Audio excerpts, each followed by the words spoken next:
Hello, Nay. Ayan. Ah, may binigay ako kay Jonisha. So, yun. So, pasensya na kayo. And then, ayan.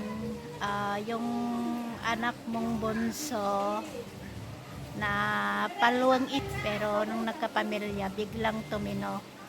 So, ayun. Ah, pakita ko lang sa iyo na kung ano rin yung mga na-achieve ko. So, ayan, pinilit kong makapagsuot ng toga para maging proud ka sa akin. So, yun. Ah, actually, pasensya ka na. Alam ko nangungulila ka sa akin. And then, syempre nanay na rin ako. Alam ko kung ano yung pangungulila mo sa mga anak mo. Pero yun nga, masasabi ko, hindi ako makakauwi ng December.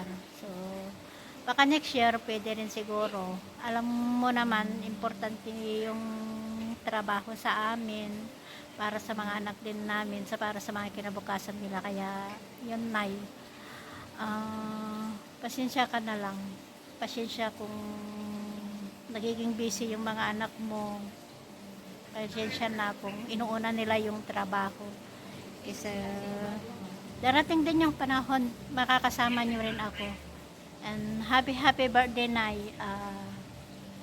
Yan, tignan mo, panoorin mo yung kung ano man yung na-achieve ko, na dating palwang ng Pilipinas, pero pagdating ng Singapore, tumino at may na-achieve.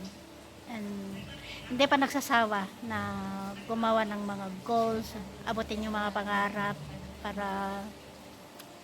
Ayan, so I hope hahaba pa yung bahay mo. Wish ko yan, hiningi ko kay God na hahaba pa yung buhay mo para makita mo pa yung mga ibang achievement ko. Makita mo pa yung mga goals na pinapangarap kong maabot. Yun. Yun, Nay. And happy birthday kay Watts.